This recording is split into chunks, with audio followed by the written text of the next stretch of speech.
We're the Clements family. We've been full-time RVing for the past 4 years. Join us on our biggest adventure yet, 5 months exploring Alaska and Canada. We'll be boondocking, visiting national parks, and soaking up history.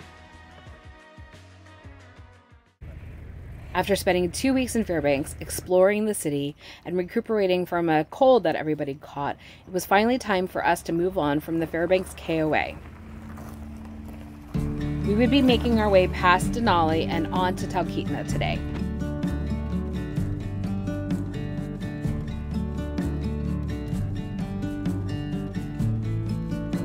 If you enjoy interesting facts or history, then I cannot recommend the audio tour Alaska enough. You'll find out about interesting places and facts along your route. We left Anchorage, not Anchorage, we left Fairbanks like 5-6 hours ago. Yeah. And we went through Denali. And the goal was to make it to Talkeetna, which we made it to. And then there was 3 boondocking spots and like 2 paid spots. 1 paid wasn't available, the other one looked real sketchy. 2 of the unpaid spots were heavy tree cover, so we couldn't do Starlink. So we got back on the road, and now we're gonna meet back up with our friends that we have to run into in Fairbanks. We're gonna just run down to where they're staying in Wasilla. It's like another hour from where we're at right now, but we're at a gas station right now. We're actually going to like Palmer. Yeah. Area. And so we put the slide out. This slides in, so you can see it's like all still put together. But the kids could sit over there and eat. And we're just kind of using the island and making the best of a long day situation here. We stopped earlier. Actually, there was a great view of Denali where we happened to stop. But I came inside to get some beef jerky, and the fridge was wide open. We broke one of the door storage areas. Door shelves. Yeah, the shelf. Refrigerator shelf on the door. Yep, and then the microwave keeps falling down. Not falling down, but the bottom hinge section comes off the mounting bracket. So we gotta figure that out pretty soon. Our friends were staying at the KOA in Wasilla, and she hadn't told the kids that we were arriving, so it was a pleasant surprise when all the kids got to see each other again. As a bonus, there was a ton of other kids in the campground too. I mentioned in our last video that we ran into friends from last summer that we met in Kentucky, and meeting up with them again in Alaska was the start to an amazing summer, mostly because, well, we had other people to share our experiences with, and it started at the Iditarod Headquarters here in Wasilla. If you are at all interested in an authentic sled dog experience, do not skip stopping here at the headquarters. Between the museum, the video, and meeting a real musher with Iditarod experience, we learned so much. Other than those, the other 10 are all Iditarod finishers. You guys are welcome to come on up.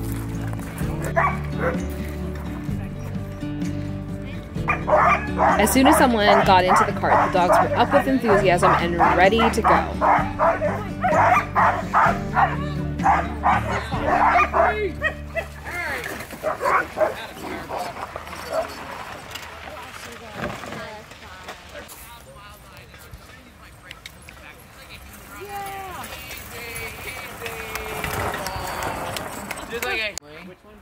What was great about this experience is there wasn't a question that he didn't answer, and he talked to us for almost an hour. It was pretty amazing. The kids enjoyed giving the dogs lots of love and attention.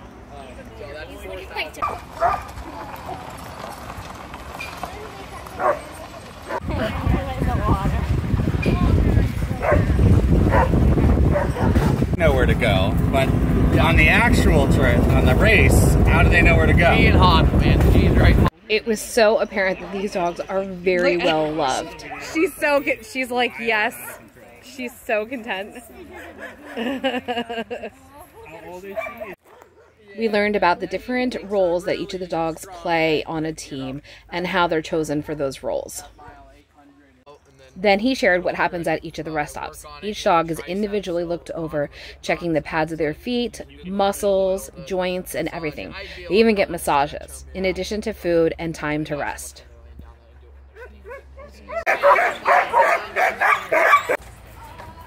Then we walked over to the cabin to check out the different sleds that he uses during the race.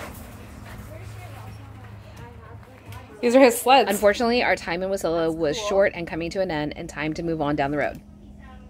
We are just a little north and outside of Anchorage. We're staying at Eagle River Campground, and this is a state recreation facility, and it's a beautiful campground. So when we first got in, I didn't film too much because the mosquitoes were like crazy, and it's one of those first come first serve, so we end up having to drive around for a bit trying to find the right spot. Right spot means A, good solar, you know, access, not super tree covered, and B, Starlink. So after we did that, we set up really quick and everybody ran inside, and I forgot that I needed to go check us in up at the feed station. I got my receipt, so I'm going to take you back to the campsite and show you around. Here is our site, which is nice.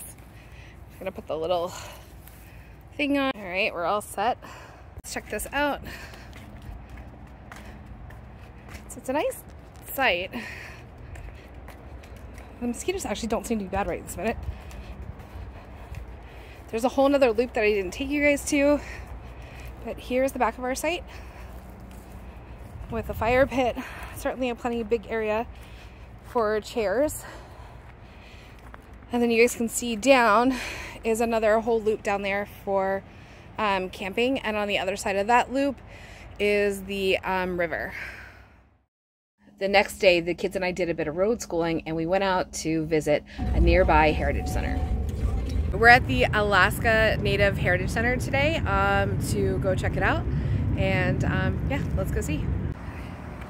The Heritage Center consists of a museum, a gallery, demonstrations, and an outside component as well. Here, they're demonstrating traditional Native games, and it was an absolutely fascinating presentation. We also watched a dance presentation. And here they talked about the different symbols and their meanings. Did you enjoy the dancing or the games more, Kennedy? I like the games more. Yeah? Both games. Both. Both. Yeah. All right, well now we're gonna tour around outside. They have different villages, replicas of them, so we're gonna go check all those out.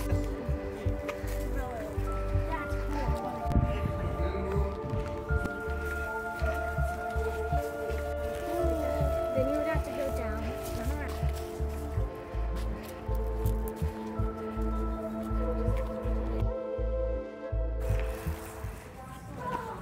We are here this afternoon visiting the Anchorage Museum in downtown Anchorage. Yep. Parking was a challenge to get into. A lot of one-way Only because streets. it's a lot of one-way streets. And a lot of signs and small areas to get in. So if Yeah. you got a big truck, real tough.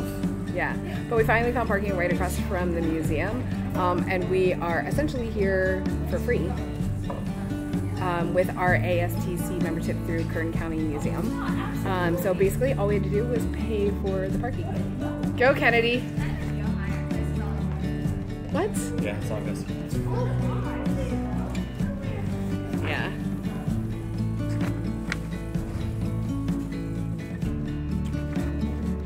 Cool. I feel like that's oh my gosh, it makes everything right around you. This simple display of lights had us mesmerized as we walked back and forth multiple times. It sounds weird.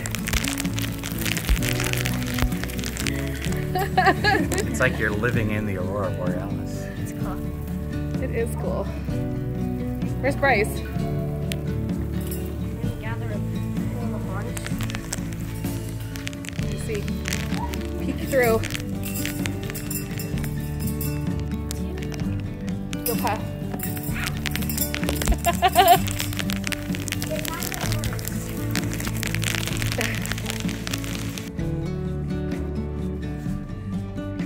This was another favorite room, relaxing in beanbags while videos of sea life played all around us.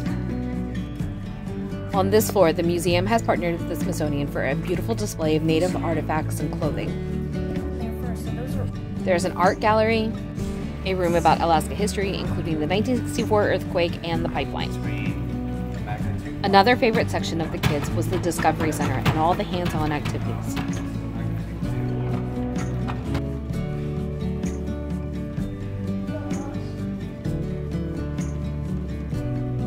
Ah, cool.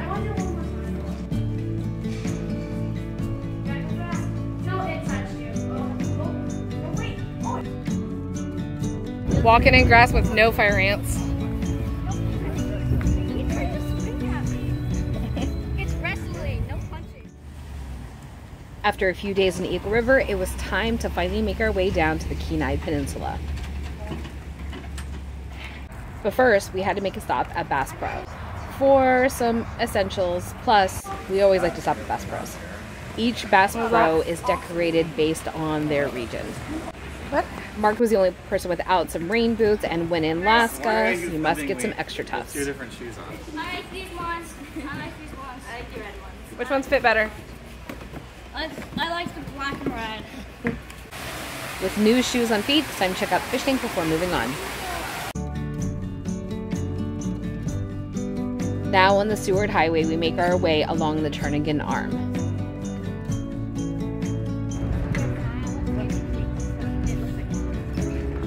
All right, we stopped at Beluga Point. We saw Doll sheep. No belugas today, but pretty stop, worthwhile. Back on the road and listening to the audio tour, it alerted us that the Kenai Peninsula sign was coming up, so we were ready to make a quick stop to grab a picture.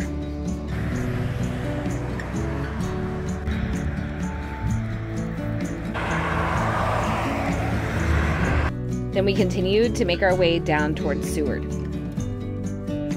After turning off to head to our campground, this is the point where Mark asked, "Where are you taking us?" Our spot, that's the river back there. It's awesome. We're near Exit Glacier at Stoney Creek. The spot is horribly unlevel, so Mark was trying to find a spot so we didn't have to put like 3 inches worth of blocks under, but that's life.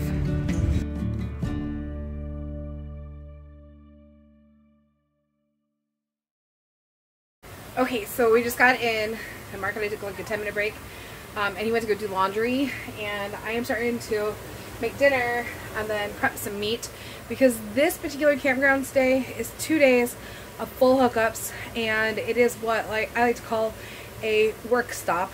We're gonna try and fit in something fun, but we have a list of stuff on the refrigerator that needs to be done, and we're trying to get it all done before we get to Seward, where there's no full hookups. We have electric and water, so we're just trying to be productive while we're here, and yeah, so no rest right now. Even after a long day, everybody was chipping in to help get chores done so we could all relax and enjoy the area. Okay, so Mark and I switched places. I came up here to finish laundry, and he is back at the house eating his food. So we've kind of gotten a bunch accomplished in a short time of being here. It's chore day. So this is the toilet flange that we're going to be replacing today. I'm going to do that later. Jen's still working on breakfast. I got Cooper cleaning out the truck, and I got to replace the water filters.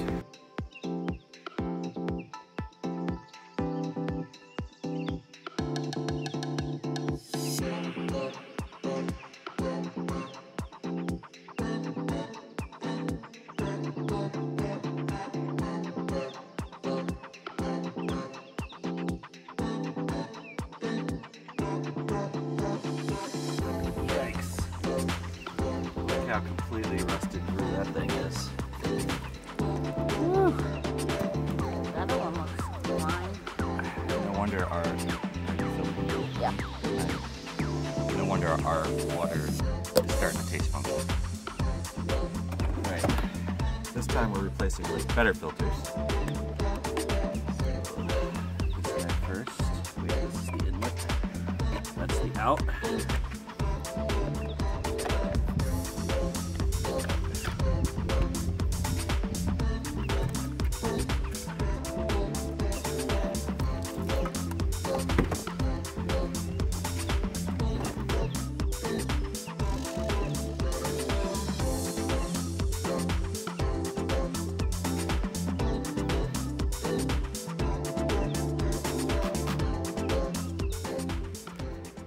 Alright, so you can see these are the broken pieces.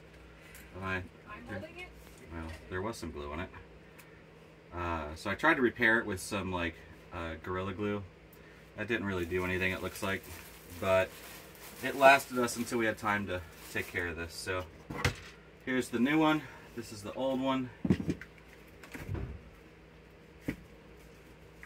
Wait, you can just rip that out of the ground? Yeah, this just lifts up. You see the old one's even taller. I couldn't find one this tall though. So now I'm concerned. So I just pulled the old one out. Last time I did not pull it out because I was concerned that I wouldn't get it back in. But now that I have the replacement, I just pulled it out. And guess what? This one is a 4x3 and this one says 3x4. Also, this one's longer. So this is not going to work. I guess back to the drawing board. This is very frustrating because this piece is still broken. If you enjoyed this week's video, don't forget to give us a thumbs up. If you're new here, don't forget to hit the subscribe button so that you don't miss out on how Mark fixes this challenging problem after much procrastination. Then we finally get out for some fun, find our friends camping just down the road from us, all before heading to Seward for the next 2 weeks.